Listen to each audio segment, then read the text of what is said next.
ابھی ٹائم جو بچا ہے اس میں تقریباً آپ جو بات کر رہے ہیں اس میں آپ اگست کی بات کر رہے ہیں، جو حکومت کا جو ٹینیور کمپلیٹ ہونے کی بات کر رہے ہیں وہ اکتوبر کی بات کر رہے ہیں، تو اس میں کوئی زیادہ ڈیفرنس نہیں ہے، لیکن آپ حکومت کو پریس کرنے کی کیا وجہ ہے اس کی؟ ڈفرنس یہ ہے کہ پہلے تو انہوں نے قانون کی بالادستی، رول آف لا کی دھجیاں اڑا دی ہیں، یعنی اپنے آپ کو قانون کے اوپر کر دیا ہے، ساری اپنی چوری معاف کروا دی ہے. یعنی وہ کیسز جو ان کے دور میں بنے ہوئے تھے، یہ تو پچھلے 2008 اور 18 کے بیچ میں کیسز تھے، وہی اپنے سارے کیسز معاف کروا دیے ہیں. شہباز شریف، نواز شریف، مریم، یہ سارے بچ گئے ہیں، زرداری، ان سب کے کیسز ختم ہو گئے. تو اس سے زیادہ ظلم معاشرے میں کیا ہوگا؟ تو اس لیے جتنی دیر یہ جائیں گے، ان کا تو مقصد صرف اپنے کیسز ختم کرنا ہے. دوسری بات یہ کہ 2 مہینے اس وقت بڑے دور لگ رہے ہیں. آپ کہہ رہے ہیں نا کہ اگست تک، میں تو ابھی کی بات کر رہا ہوں. ہمیں تو خطرہ یہ ہے کہ جس طرح آج ہماری اکانومی ٹینک کر رہی ہے، ہمارے $4 ارب کے تو ریزروز رہ گئے ہیں، ہمارے سارے $4 ارب کی تو چیزیں پڑی ہیں پورٹ کے اوپر جو اٹھا نہیں رہے، چیزیں مہنگی ہو رہی ہیں، بے روزگاری، فیکٹریاں بند ہو رہی ہیں. ہمیں تو 2 مہینے ان کے گزارتے ہوئے مشکل لگ رہے ہیں.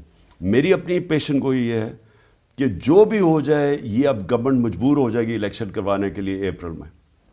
ایک جو عام رائے پائی جاتی ہے کہ آپ کی جو اپریل سے لے کے اب تک جو مسلسل جو الیکشن کی طرح کی مہم چل رہی ہے، جو آپ لوگوں کو الیکشن کی طرح کا ایک ماحول بنا کے رکھا ہوا آپ نے، اس میں یہ لگ رہا ہے کہ پولیٹیکل انسٹیبلٹی کی وجہ سے وہ حکومت کوئی معاشی طور پہ کوئی فیصلہ نہیں کر پا رہی، اور یہ بہت زیادہ کرائسس کو ایڈ کر رہا ہے معاشی طور پہ. وہ آپ کو بلیم کرتے ہیں کہ آپ انہیں معیشت کے حوالے سے ان سے کوئی تعاون نہیں کر رہے. ان سے سوال پوچھیں کہ انہوں نے کیوں گورنمنٹ یہ سازش کر کے ہماری گرائی تھی، جبکہ 17 سال میں آپ پاکستان اکنامک سروے اٹھا کے دیکھ لیں، 17 سال میں جو سب سے بہترین معاشی پرفارمنس کسی حکومت وہ ہماری تھی. تو ہم کون سی کوئی غلطی کر رہے تھے جو انہوں نے سازش کر کے ایک آرمی چیف کے ساتھ مل کے گورنمنٹ کرائی ہے، اور اس کے بعد ان سے سنبھالی نہیں گئی. میں نے جنرل باجوہ کو، میں نے اور شوکت طرین نے واضح طور پہ بتایا تھا کہ اگر آج آپ نے پولیٹیکل انسٹیبلٹی کاز کر دی یہ سازش کامیاب کرنے کے لیے، یہ سنبھال نہیں کوئی بھی نہیں سنبھال سکے گا. اور وہی ہوا، ان سے سنبھالی نہیں گئی. مارکیٹس نے ان کے اندر جلدی سے کانفیڈنس لوز کر دیا، یہ اپنی چوریاں اور NRO 2 لے رہے تھے، ملک کے اندر کیوس آنا شروع ہو گیا.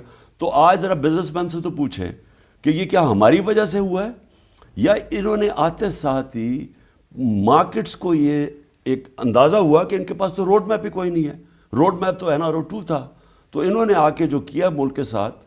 میں تو سوال یہ پوچھتا ہوں کہ جو جنرل باجوہ نے ان کے ساتھ مل کے کیا ہے، دشمن بھی نہ پاکستان سے کرتا. آج اٹھا کے دیکھ لے کہ اپریل میں پاکستان کدھر کھڑا تھا، آج کدھر کھڑا ہے. یہ پولیٹیکل انسٹیبلٹی سے نہیں ہوا. میری دفعہ 3 انہوں نے لانگ مارچز کی تھی، 3 دفعہ لانگ مارچز کی تھی. سارا وقت انہوں نے ہماری گورنمنٹ کی تنقید کی، اس کے باوجود ہم ترقی کر رہے تھے. آپ کا ایک بڑا واضح موقف تھا کہ آپ الیکٹیبلز کو نہیں لیں گے. اب آپ کی ایک کیو لیگ کے ساتھ آپ نے مرجر کیا. آپ کو لگتا ہے یہ آپ کی ترجیحات تھیں جو لوگوں کو لینے کی، کیا اس میں کوئی واضح تبدیلی کا اشارہ ہے؟ یہ دیکھیں کیو لیگ جس طرح ہمارے ساتھ کھڑی ہوئی نا آخر میں، اب دیکھیں چودھری پرویز الہی چیف منسٹر تھے، پورا ان کے اوپر زور لگایا گیا اور اسٹیبلشمنٹ نے ان کے اوپر زور لگایا کہ یا تو وہ جوائن کر جائیں نون لیگ اور ادھر سے چیف منسٹر بن جائیں، اور یا انہوں نے کہا کہ اب وہ چیف منسٹرشپ نہ چھوڑیں، کیونکہ ہم نے فیصلہ کیا تھا کہ ہم اسمبلیوں کو تحلیل کریں گے. تو وہ جب ہمارے ساتھ کھڑے رہے اور انہوں نے اتنی وفاداری دکھائی، تو پھر ان سے تو ہم نے وفاداری واپس دینی تھی ان کو، اور وہ یہ ہے کہ وہ ضم ہو جائیں گے اور وہ ہماری اب پارٹی کا حصہ بن جائیں گے. طالبان کے حوالے سے آپ کا بڑا ایک واضح موقف رہا ہے کہ آپ ان کو انگیج کریں. ریہیبلیٹیٹ کا آپ نے بار بار ان کو کہا کہ ان علاقوں سے لائیں تاکہ ڈس آرم ہونے کی بنیاد پہ، لیکن اب آپ نے دیکھا کہ ایک دم سے دہشت گردی کے واقعات میں اضافہ دیکھنے میں آیا. تو کیا آپ کی ریہیبلیٹیشن پالیسی جو تھی، کیا وہ آپ اس پہ نظر ثانی کریں گے کہ آپ کو لگتا ہے کہ وہ صحیح نہیں تھی؟ دیکھیں ایسا نہیں ہوا. جیسے افغانستان میں رجیم چینج ہوئی تو افغانستان میں جو TTP بیٹھی ہوئی تھی، افغان گورنمنٹ نے انہوں نے کہا کہ اب پاکستان واپس جاؤ. پچھلی جو غنی حکومت تھی وہ ان کو پیٹرنائز کر رہی تھی، ادھر سے یہ حملے کرتے تھے پاکستان میں. جب یہ دوسری گورنمنٹ آئی انہوں نے کہا واپس جاؤ. اب جب انہوں نے واپس آنا تھا تو پاکستان کے پاس کیا راستے تھے؟ 2 راستے تھے نا. یا تو ان کو 40,000 لوگوں کو جن کو فیملیز اور یہ فائٹرز تھے ان کو کھڑا کر کے تو گولی مار دیتے. اگر وہ نہیں کرنا تھا تو ان کو ریہیبلیٹیٹ کرنا تھا. اور یہ ساری پولیٹیکل پارٹیز آن بورڈ تھی اس کے لیے کہ ہم نے ان کو ریہیبلیٹیٹ کرنا.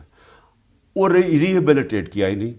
وہ آئے اور یہ ایک دم نہیں ہوا، یہ آہستہ آہستہ جب ان کو وہ لوگ آنا شروع ہوئے، کوئی ان کو کوئی ریبیلیٹیٹ نہیں کیا، ان کے اوپر کوئی توجہ نہیں دی، ان کے اوپر کوئی پیسہ نہیں خرچ کیا جو ہم نے پیسہ کیا تھا، ہوا کیا کہ اب آہستہ آہستہ وہ بڑھنا شروع ہو گئے. اور وہی جو ہمیں خوف تھا کہ یہ جب واپس آئیں گے تو اگر آپ نے ان کے لیے توجہ نہ اس کے اوپر دی تو پھر آہستہ آہستہ جگہ جگہ شروع ہو جائے گی دہشت گردی. وہ شروع ہو گئی ہے.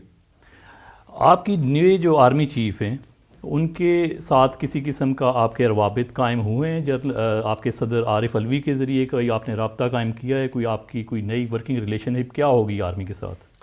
دیکھیں ہماری تو کوئی اس وقت ریلیشن شپ نہیں ہے.